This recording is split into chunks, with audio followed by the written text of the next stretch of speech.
Upon encountering Emily, it seemed as though the entire universe had at last fallen into place. She possessed sharp intellect, magnetic charm, a unique outlook on existence that truly motivated me. I respected her constant self-reliance and unwavering resolve. Once we tied the knot, there was no question we formed a solid unit. We handled choices collaboratively, from minor ones like picking a spot for a meal to tougher ones such as purchasing our home. It appeared we had achieved an ideal harmony between collaboration and personal autonomy. During those initial years, our bond embodied all I'd ever hoped for. We discussed every topic, envisioned tomorrow with enthusiasm, and stood by one another even amid difficulties. Emily had this direct demeanor that occasionally veered into obstinacy, yet it stayed within reasonable limits. I understood when to yield, and she followed suit. It felt like we'd mastered a shared rhythm, adapting our moves as life's tempo shifted. However, gradually, that harmony started to falter. I can't pinpoint precisely when the shift began. Perhaps it was a slow progression, so understated that I overlooked it until it had firmly taken root. Emily, once my equal in all matters, began revealing a more rigid, more aloof aspect. What we previously resolved jointly now fell under her sole authority, and whenever I offered my thoughts, her reply was invariably the same: "I've got this handled. No need for your concern." Initially, I assumed it was merely a temporary phase, perhaps job pressure or some unspoken frustration. I attempted to converse with her, to grasp the issue, but Emily consistently deflected it. "It's no big deal," she'd remark, staring at her device or feigning occupation with a minor task. "You're making too much of it. Dear, all is well." But it wasn't well. The choices we once shared were now delivered to me as accomplished facts, like the time she acquired fresh furnishings for the den without consulting me. "Oh, I picked up that new sofa today. It was discounted, and I couldn't wait to inform you," she'd explain, as though it were insignificant. Yet it mattered. It represented yet another barrier Emily appeared to be erecting between us. Disputes started arising more regularly. They weren't major clashes, but miscommunications that lingered with a sour aftertaste. I proposed an idea, and she rejected abruptly, as if my viewpoint held no value anymore. On one occasion, when I recommended an alternate spot for our getaway, her reply came in a voice that left me reeling. "You're always trying to dictate things, aren't you? Can't you simply have faith in me?" That stung deeper than anticipated. I wasn't aiming to dominate. I merely desired our choices to stay collective, not exclusively hers. Emily started evolving in additional aspects as well. She used to eagerly recount her day to me, confide her concerns, or seek my input on whatever troubled her. But now, it was like she constructed her own separate realm where I no longer belonged. She began heading out more frequently, always citing a need for personal space. "I'm meeting the ladies for a drink," she'd announce while snatching her bag, or "I'll return late this evening." There's a key meeting followed by a meal with colleagues. At the outset, I was fine with it. After all, everyone requires solo time. But as time passed, those instances multiplied, and the Emily who returned appeared even more withdrawn. When I attempted to inquire about these excursions, her answer was consistently, "You're acting suspicious. Can't you allow me some room?" The minor clashes started intensifying into fiercer disputes. I sensed that daily. Emily purposefully opposed whatever I uttered, as though opposition was her method of forging some fresh persona. One afternoon, I recommended we begin setting aside funds for a journey we long fantasized about sharing. It was an idea we'd explored before, one that had always thrilled us. But this time, her response caught me off guard. "Why bother saving for that? We have no clue if it'll pan out, or if we'll even desire it down the line. You're forever trying to map out everything, as if existence follows some equation." I was left without words. That wasn't merely an offhand remark. It was an assault on my core beliefs, on our essence as a pair. Emily was signaling that our goals no longer aligned. There was one particular instance that left a profound imprint. We were quarreling over a minor issue, a buy she completed without my input. Weary of sensing my views were irrelevant, I sought to convey my emotions. "Emily, it's not the sofa or the cost. It's that you handle everything solo without considering my perspective. This isn't a partnership. This is what, Eric?" She cut in, folding her arms. You believe you own me, that I require your approval for every action? Emily, that's not the case. It's about consideration, about teamwork.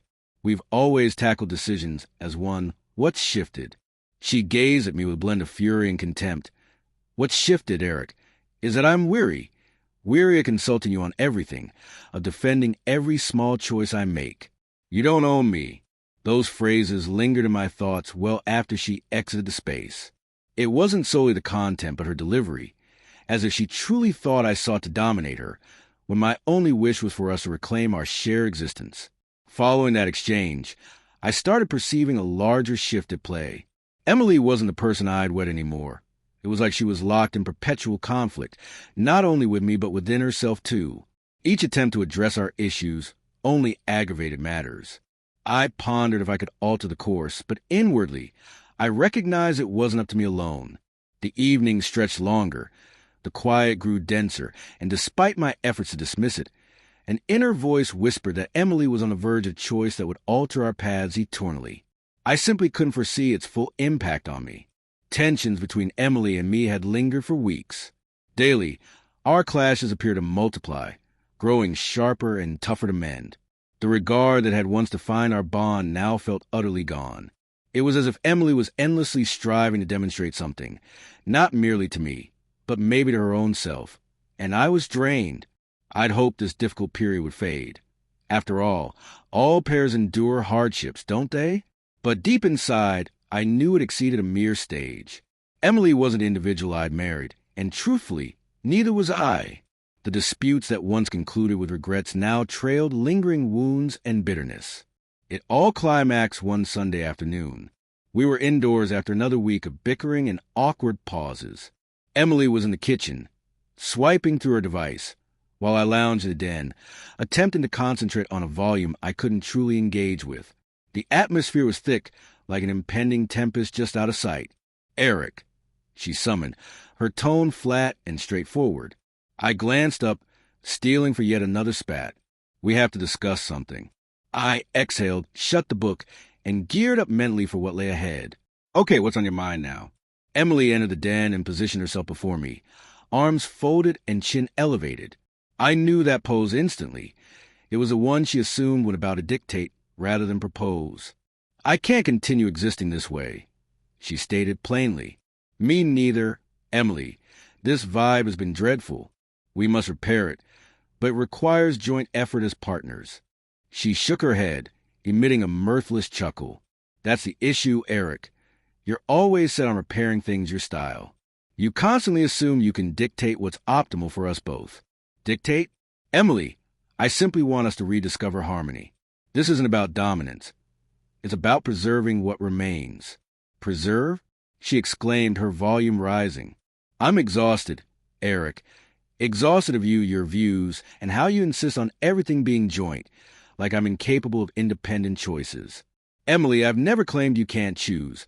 I just believe that in a partnership, we ought to divide the selections. You don't own me, she yelled, her words resounding across the space. I paused quietly for an instant, absorbing her statement. It wasn't just the phrasing, but the delivery, bold and belittling. I sensed a fracture within me. I've never attempted to own you, Emily, I responded, striving for composure.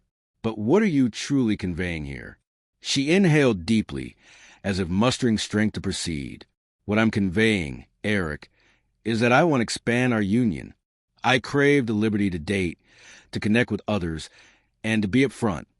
This will occur regardless of your consent. Her statement struck me like a blow to the stomach. For a second, I believed I'd misunderstood. Expand our union? I inquired, disbelieving. Emily, where is this originating from? It stems from feeling stifled, Eric, she explained, folding her arms once more. That I require more, something you evidently can't provide. More? I echoed, still grappling with it. Are you implying our bond isn't sufficient? That I fall short? Precisely, she affirmed without pause. I refuse to feign contentment anymore. Eric, I won't remain confined. Confined? Confined in a union where I've consistently supported you, striving to ensure success? Yes, she declared, her manner icy and factual. "I seek liberty, Eric, and I'll claim it.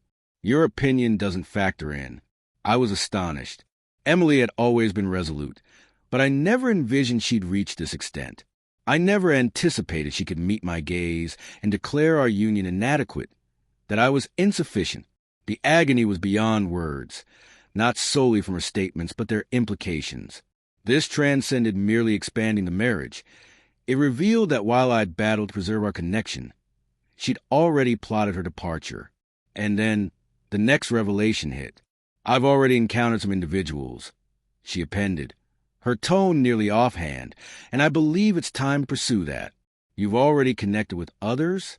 I questioned, my voice hushed, nearly murmured. "So essentially, you've already betrayed me." "It's not betrayal if I'm transparent now," she countered, her reasoning as distorted as her phrasing. I was merely awaiting the proper instant to disclose it. I yearned to shout, to challenge her, to unleash all that churned within, but something restrained me. Perhaps the stun, or perhaps the awareness that no words then would alter outcomes. Emily had settled her course, and I realized impulsive responses would only heighten my exposure. "I get it," was all I managed. "Get it?" she probed, evidently anticipating a stronger outburst. "Yes, I get it," I answered, rising from the seat. "But I require time to digest this." She appeared taken aback by my serenity, but didn't pursue it. "Fine, digest it. But understand this is preceding Eric, and you'll need to embrace it." That evening, I secluded myself in the sleeping quarters while Emily lingered in the den, behaving as if all was normal. I could detect the TV's audio and then the recognizable chime of her device alerts. I presumed they originated from the other individual she'd referenced. The hurt was immense, yet simultaneously, I started sensing another emotion, a budding resolve. Emily desired liberty. She sought to expand our union. All right, she could possess it, but without my involvement. In that instant, I resolved I wouldn't participate in this charade. I wouldn't linger in a connection where esteem and collaboration had yielded to egoism and indifference. Still, I withheld from telling Emily, not immediately. I understood I must strategize my forthcoming actions prudently, since despite my pain, I refused to permit her to shatter me, and most importantly, I wouldn't reveal the extent of her words' wound. In the days after that pivotal discussion, Emily proceeded as if unaltered. She ventured out more, devoted hours to her device, and evaded any efforts I initiated to address our path ahead. To her, the verdict was sealed, but for me, that juncture signaled the commencement of closure. I recognized separation was unavoidable, and though the notion of terminating our union ached, I started acknowledging it as the optimal route, because fundamentally, what Emily desired wasn't a partnership. It was an arrangement excluding me.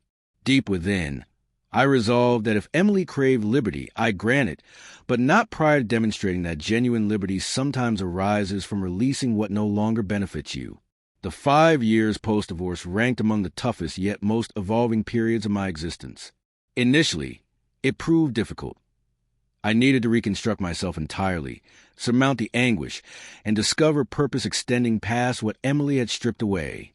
But gradually, bolstered by companions, relatives, and the dedication I invested in counseling, I succeeded in advancing. Nowadays, I scarcely identify with the Eric from 5 years prior.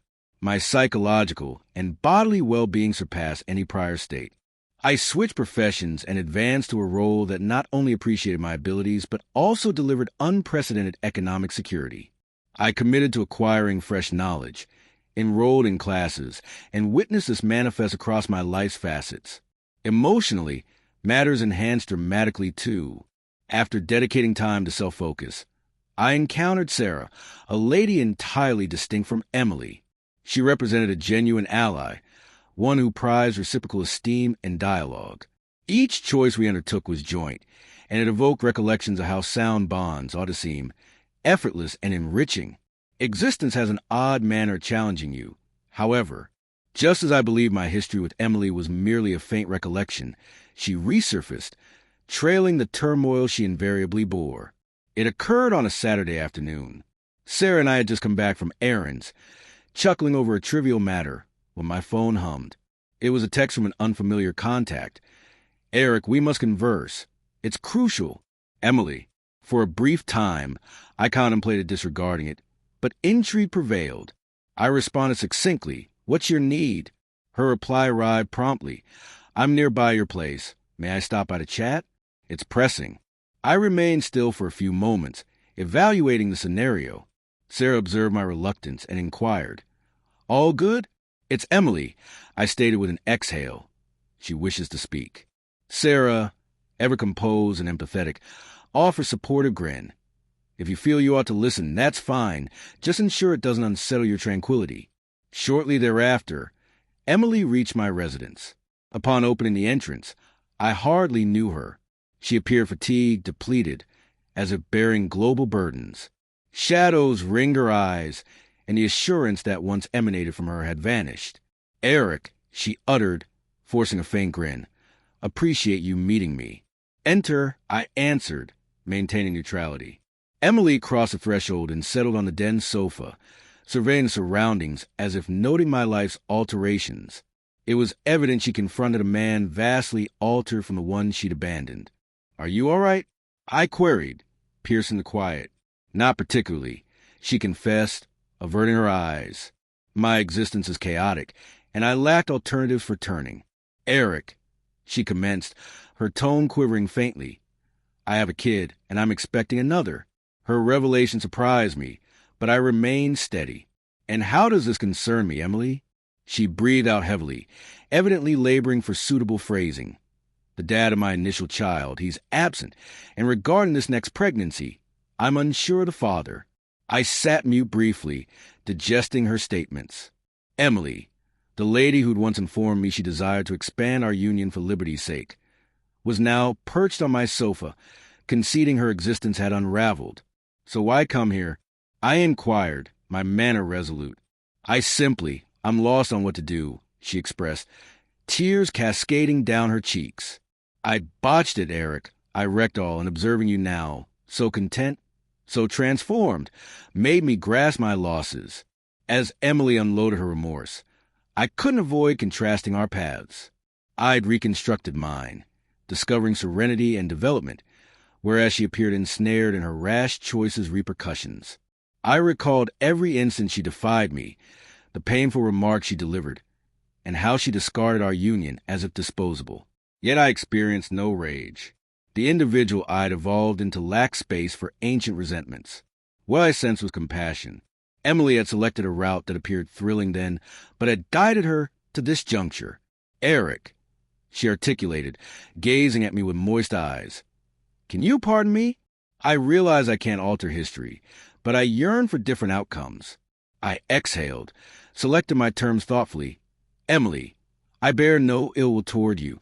What transpired did, but my existence has progressed, and frankly, I believe yours must too. This isn't about us any longer. It's about you owning your selections." Emily stayed quiet momentarily, evidently internalizing my words. It was clear she'd anticipated otherwise. Maybe reunion, maybe explicit aid, but I knew re-engaging with her would err, not solely for me but for Sarah, who'd been my anchor throughout. "I wish you discover what you seek," I stated, rising to signal our talk conclusion. "But I'm not your fix, Emily." She arose, noticeably crestfallen, yet blending remorse and resignation in her demeanor. "Appreciate the ear, Eric, and I'm pleased you're thriving." After her departure, I settled on the sofa next to Sarah, who embraced me with a gentle, soothing hold. In that instant, I comprehended my profound transformation. I wasn't the shattered individual Emily abandoned any longer.